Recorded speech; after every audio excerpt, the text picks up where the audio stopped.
जब आप कोई भी चीज़ नई सीखने जाते हैं तो बहुत टफ लगती है शुरू में, है ना। कोई भी चीज़ जैसे या कोई हम किताब पढ़ते हैं तो अक्सर टफ टफ लगती है और हम अक्सर डिस्ट्रैक्ट हो जाते हैं, हम चीज़ों को फोकस नहीं कर पाते। स्पेशली लर्निंग, नई चीज़ों को जब सीखना तो बड़ा जो है डिस्ट्रैक्शंस बहुत होता है और बहुत जल्दी हमें थकान महसूस होने लगती है। ऐसा क्यों होता है? तो ऐसा इसलिए होता है, हमारे पास डिफरेंट डिफरेंट एनर्जीज हैं जो मैं हर अपनी वीडियो में शेयर करते आया। तो साइंटिफिकली 5 एनर्जीज जो एग्जिस्ट इन आवर बॉडी, हम इसके पहले मेरी बात मैं जब करूं, I have pass through many up and downs in life and future में भी होता रहेगा, राइट। तो मुझे इन सारी चीज़ों की जानकारी नहीं थी। Then after going through many books and many trainings I came to know कि हमारे पास जो है हमारे शरीर में मोटे मोटे 5 प्रकार की एनर्जी एग्जिस्ट करती है। तो कौन कौन सी है जो मैं अक्सर रिपीट करता हूँ, मैं वापस कहना चाहूँगा। तो पहला जो है फिजिकल, दूसरा मेंटल, तीसरा इमोशनल, चौथा स्पिरिचुअल और पांचवा जो है बायोकेमिकल। तो माय डियर फ्रेंड्स, आपने पिछले संडे की वीडियो देखा होगा, उसके पहले मैं 2 एनर्जी के बारे में डिटेल शेयर कर चुका हूं, राइट। अब that is physical and emotional. नमस्कार, मेरा नाम जेपी मौर्य है and I am the founder of the wellness world. इसके साथ ही I am a business coach and mind coach. तो आज हम डिटेल कुछ चर्चा करेंगे अबाउट और मेंटल एनर्जी। जो मैंने शुरू में पूछा कि लर्निंग का जो स्टेज होता है ना, लर्निंग करना, सीखना, ये तो लाइफ का अभिन्न अंग है। लेकिन जैसा मैं मेरी बात करूं, ऐसा लोग कहते हैं और मेरे मार्क्स कहते हैं, स्कूल में मैं पढ़ने लिखने में ठीक ठाक ही था लेकिन वो जो पढ़ाई का जो प्रेशर कह सकते हो, वो एक प्रकार खाली वहीं तक सीमित था। लर्निंग का जो पैशन होता है, ये तो कॉलेज और स्कूल के साथ में खत्म नहीं होना चाहिए, मगर हो जाता है। और फिर मैं जब लाइफ की इस पड़ाव में हमने देखा, लर्निंग जो है एक बहुत बड़ी प्रक्रिया है, इसके फायदे क्या क्या होते हैं वो इसीलिए मैं वीडियो में शेयर करता हूँ। तो आज मैं मेंटल एनर्जी की बात करता हूँ। हम क्यों जब नई चीजें सीखनी होती हैं तो हमें थकान लगती है।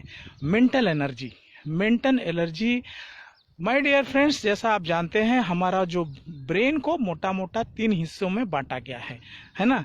तो एक होता है रेप्टाइल ब्रेन, दूसरा होता है लिम्बिक ब्रेन जो इमोशनल एनर्जी को कंट्रोल करता है, एंड फ्रंटल कॉर्टेक्स जहाँ पे हमारी क्रिएटिविटी, जो वहाँ पे हमारा जो इनोवेटिव, जो हमारी क्रिएटिविटी, इनोवेशन, बहुत सारी ब्ला ब्ला ब्ला जिसमें आप टॉप पे होते हो। तो हम जो अभी मेंटल एनर्जी की बात करने जा रहे हैं कि हम कैसे उसको बढ़ा सकते हैं और अपना जो गोल है लाइफ के हर क्षण में जो हम पाना चाहते हैं, तो मेंटल एनर्जी को हम कैसे इम्प्रूव कर सकते हैं, करेक्ट।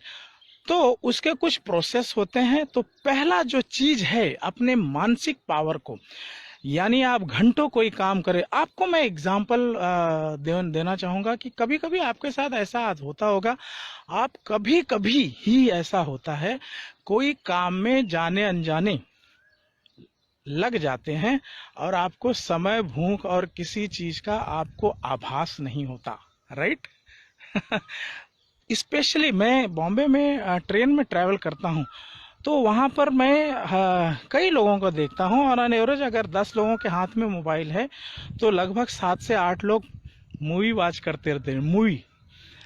और उनको कभी कभी पता नहीं चलता, पूछते स्टेशन कौन सा आ गया, 1-1 घंटे के बाद भी लगता है उनको पता नहीं चलता, अरे अभी तो मैं बैठा था।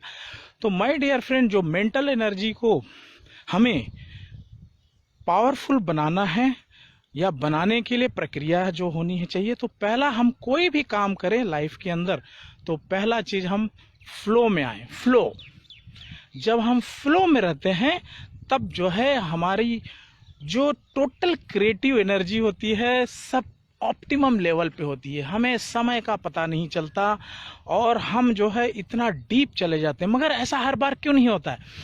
जब हम पढ़ने भी लगें, सीखने भी लगें, मैं बिल्कुल वीडियो और एडिटिंग ये सब जानता नहीं था। इस समय मैं डिजिटल जो है काफ़ी कुछ सीख रहा हूँ। मेरा बैकग्राउंड हालांकि सिविल से है, मैनेजमेंट से है, लेकिन मैं इन सब चीज़ों में कभी था नहीं और मुझे बड़ा टफ लगता था।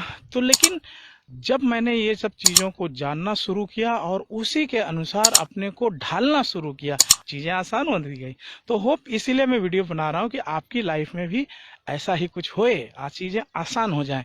तो फ्लो, तो हमारी मेंटल एनर्जी, मैंने इमोशनल और उसकी वीडियोस आप देख सकते हैं, यूट्यूब पर भी हूँ, लिंक दिया हुआ है। तो फ्लो एक्चुअली जाने के लिए क्या करना होता है? पहला स्टेप जो है फ्लो में रहना, यानी हम उस काम में इतने लीन हो जाएं, हमेशा जब भी कोई काम करें तो हमें कोई डिस्टरबेंस न रह जाए। अब फ्लो होता क्या है पहले ये जाने। हमारी जो मेंटल यानी मेमोरी, ब्रेन की मेमोरी या हमारी जो कॉन्शियस मेमोरी होती है, उस 1/18 सेकेंड, कितना 1/18 सेकेंड में 7 बिट्स को ग्रास्प कर सकती है। यानी एक सेकेंड में 126 बिट्स ऑफ इंफॉर्मेशन को हम ले सकते हैं। इसका मतलब क्या? जैसे अगर मैं यही चीज को बहुत तेजी से बोलने लगूं, बहुत तेजी से मैं बोलने लगूं, तो हमारा ब्रेन, आपका ब्रेन बड़े स्ट्रेस में आ जाएगा, चीजों को समझ नहीं पाएगा।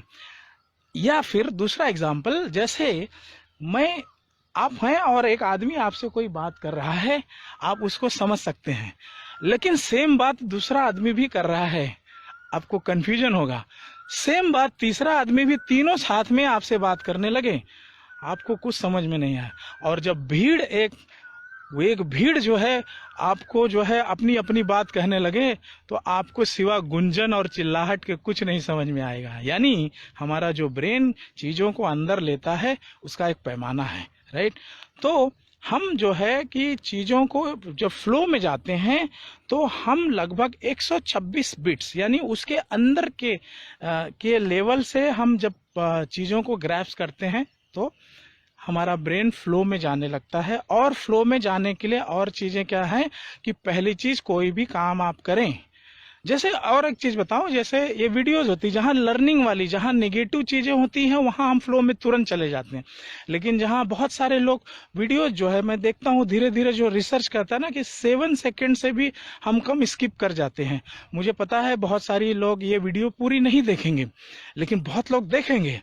तो ये इसका रीजन ही है कि हम जो है फ्लो में नहीं रह पाते, हम हमेशा, हमारा भटकाव बढ़ते जा रहा है, राइट? तो हम फ्लो में जाने के लिए पहली चीज है इंटरेस्ट पैदा करें।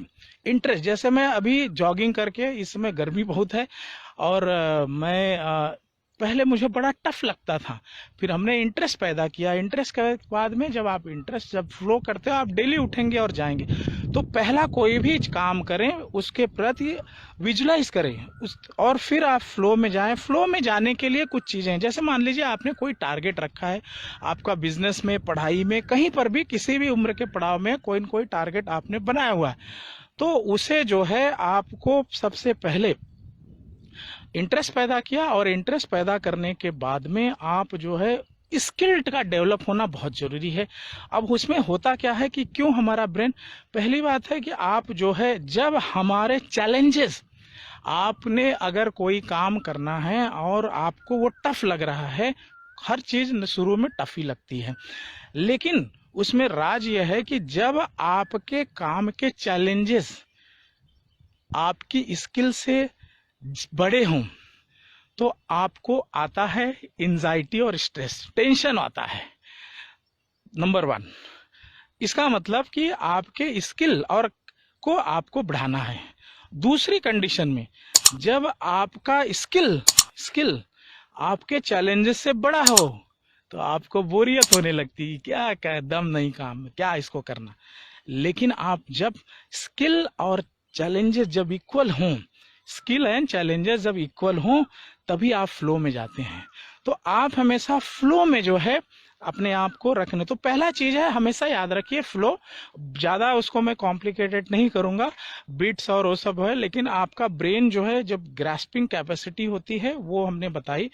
दूसरा पॉइंट नंबर टू है, वो आप लोगों ने नाम सुना होगा, वो क्या है? वो है प्रोसेस विजुअलाइजेशन। विजुअलाइजेशन सबने सुना होगा। प्रोसेस विजुअलाइजेशन यानी जिस किसी काम को भी करना है आप उसको पहले उस प्रक्रिया को उसको घटता हुआ देख लें, आप घटता हुआ देख लें, और जब आप उस काम में जब शुरुआत करते हैं तो आपके ब्रेन को नया नहीं लगता और वो उसे ज्यादा टफ नहीं मानता। जैसे उदाहरण के लिए मैं आपसे ये बात वीडियो मोबाइल पे बोल रहा हूँ, राइट?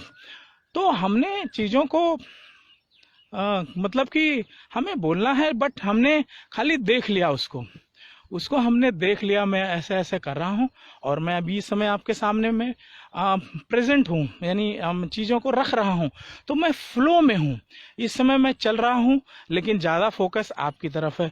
मैंने कोई डायलॉग्स तो याद नहीं किए हैं, क्योंकि डायलॉग याद किए होते तो फिर तो बड़ा मुश्किल होता। मैं चलते चलते और मैं चीज़ों को भी अगल बगल जो है इनको भी ऑब्जर्व कर रहा हूँ और अपने पॉइंट पे बात भी कर रहा हूँ। तो इसको कहते हैं process affirmation. Process visualisation, I am very sorry. Affirmation visualisation दोनों में फर्क है। विजुअलाइजेशन यानी ब्रेन की आंखों से देखना, तो आप प्रोसेस विजुअलाइजेशन कर लें। जैसे मैंने वही कहा कि वीडियो में मैं आपके सामने बात करने से पहले मैं इसे विजुअलाइज कर लिया होता हूं और इसलिए अब मुझे बड़ा आसान लगता है। तो इसी प्रकार कोई भी काम हो, एग्जाम्पल जैसे मैं बाइक चलाना सीखता था, बड़ा डर लगता था पहले, लेकिन मैं उसको जब उसको विजुलाइज कर लेता था तो चीजें आसान हो जाती थी। तो हमेशा उस घटना को पहले ही विजुलाइज कर लें, और जब आप एक्चुअल उस कंडीशन में, आपको स्टेज पे अगर बोलना है स्टेज पर, तो मैं बताता हूँ, मैं पहले ही जब बोलना होता है तो पहले ही अपने आप को पूरा बात कर लिया होता हो, चाहे हजारों की भीड़ हो लाखों की भीड़ हो, तो वो हमने पहले उसे यानी प्रोसेस विजुअलाइजेशन कर लिया होता है। तीसरी बात, ये सब मेंटल एनर्जी की बात है, मेंटल। तीसरी बात, आप जो है अफर्मेशन का मतलब ये है वो भी प्रेजेंट कंटिन्यूअस टेंस में होना चाहिए। कौन से मतलब कि जैसे कि अगर मैं पावरफुल हूँ, मैं मजबूत हूँ, ऐसा नहीं। अगर आप कमज़ोर हैं, आप में ताकत नहीं है, तो कोई बीमारी की वजह से, किसी वजह से, या आप बीमार हैं, या कोई भी ऐसी बात हो सकती है, मैं सारे एग्जांपल्स नहीं दे सकता यहाँ पे, तो आप ये जो है प्रेजेंट कंटिन्यूअस टेंस में अफर्मेशन दें कि मैं day by day, every day, मैं रोज हर दिन जो है मजबूत हो रहा हूँ, है ना। अगर आप पैसा इनकम किसी बिजनेस में है तो आप अफर्मेशन दें कि एवरी डे, हर समय हर पल मेरा बिजनेस बढ़ रहा है। आप स्टूडेंट हैं तो आप ये दें कि डे बाय डे मेरा पढ़ाई में जो है लगाव बढ़ते जा रहा है और मैं जो है उसे बहुत अच्छे से पढ़ पा रहा हूँ, राइट। तो इसे कहते हैं अफर्मेशन। तीसरी चीज हो गई अफर्मेशन। एंड चौथी चीज creative task. My dear friend, creative task में आप हमेशा रहें। क्रिएटिव टास्क क्या होता है? आप कोई भी ऐसा काम जो है उसमें लिप्त रहें जिसमें आपको कुछ क्रिएशन, कुछ सीखने के लिए कुछ ऐसा एबिलिटी हो। आप उम्र के किसी पड़ाव में हो, स्पेशली जब आप रिटायर्ड लोग, तो लोगों को मैंने कई बार देखा है उनके पास कुछ मतलब ऐसा होता नहीं है। तो क्रिएटिव टास्क, आप वीडियो बनाना सीखना चाहते हैं, आप कोई बुक लिखना चाहते हैं, जो भी है, और इस टास्क में जब आप रहते हैं किसी भी उम्र में, स्पेशली अक्सर देखा गया है कि आफ्टर एजुकेशन, पढ़ाई लिखाई, शादी वादी के बाद में हमारी क्रिएटिविटी खत्म होने लगती है, क्योंकि हम जो एक जनरल भाषा में कहें तो दुनियादारी में इतने पड़ जाते हैं, क्रिएटिविटी भूल जाते हैं। तो क्रिएटिविटी को क्रिएट करने के लिए आप जो है हमेशा जो है उस जो है टास्क को लें, कोई भी काम को लें, और ऐसा काम अगर चुने जिसमें आपकी क्रिएटिविटी भी हो और आपको पैसे भी आए तो बहुत अच्छी बात है। इससे होता क्या है, जब आप इसको इस क्रिएटिविटी टास्क में रहते हैं तो आपके जो है ब्रेन सेल्स, नए ब्रेन सेल्स और न्यूरॉन सर्किट बनते रहते हैं, है ना। न्यूरॉन सर्किट जो है वो बनते रहते हैं। तो ये इसलिए आप जो है हमेशा हर पल हर समय आप जो है एक फ्लो में रहेंगे, आपकी मेंटल एनर्जी एकदम पावरफुल रहेगी। उम्र के साथ आप मेमोरी लॉस नहीं होगी, आप में हर दिन हर समय ज़्यादा क्रिएटिविटी। इवन मैं बताऊं मेरे स्टूडेंट लाइफ में ये सब जब मैंने चीज़ें देखी तो स्टूडेंट लाइफ में मैं उतना क्रिएटिव नहीं हो पाया था जो मैं अभी होने की कोशिश करता हूँ, क्योंकि मैं क्रिएटिव टास्क में हूँ। अगर आप चाहें तो आप हमसे भी टिप्स ले सकते हैं क्या क्या कर सकते हैं क्रिएटिव टास्क। तो my dear friend, mental energy के लिए ये चीज़ें बहुत ज़रूरी है, राइट। तो मैं एक बार रिवाइज कर देता हूँ। पहला चीज़ है फ्लो में होना ज़रूरी है, और कोई भी काम करने के लिए इंटरेस्ट पैदा करें और फिर फ्लो में आ जाएं, काम आपको टफ नहीं लगेगा। प्रोसेस विजुलाइजेशन करें, प्रोसेस विजुलाइजेशन घटता हुआ, और अफर्मेशन, तीसरा अफर्मेशन, और चौथा जो है वो क्रिएटिव टास्क। तो ये चार बातें आपकी मेंटल एनर्जी को एकदम पावरफुल रखेंगी। जैसे मैं अगर बुक्स पढ़ता हूँ, बुक पढ़ने का हमें भी बड़ी बोरियत होती है, लेकिन अब नहीं होती, क्योंकि हमने उसमें इंटरेस्ट पैदा किया। हम ये सारी चीज़ों को उसमें देखते हैं, और फिर पहले क्या होता था 10-15 मिनट में नींद आने लगती थी। अब नहीं, अब मैं जब भी पढ़ता हूँ नोट्स भी बनाता हूँ और मज़ा आता है। और ये था मेंटल एनर्जी के बारे में। इमोशनल एंड फिजिकल को आप मेरे यूट्यूब चैनल पे जाकर देख सकते हैं। मैं आपको इंस्टाग्राम पर भी मिलूँगा, वहाँ पर भी आप मुझे देख सकते हैं। यूट्यूब में यहाँ जैसे मैं डायरेक्ट लाइव हूँ, और मैं इसमें मतलब मैं आपको दिखा देना चाह रहा हूँ कि मैं एक सुनसान जगह पे ये वीडियो बना रहा हूँ। बम्बई से ही हूँ, लेकिन यहाँ देखिएगा इसके पीछे सारे गांव बसते हैं। तो यहाँ पर आप ज़्यादा चहल पहल या ज़्यादा डिस्टरबेंस ना हो, इसलिए मैं अपने घर से 8-10 किलोमीटर पैदल चल के आता हूँ, क्योंकि मुझे इसमें मज़ा आता है ना। तो इसे क्रिएटिव टास्क मैं समझता हूँ। तो होप आपको वीडियो जो है थोड़ी वैल्यूएबल लगी होगी।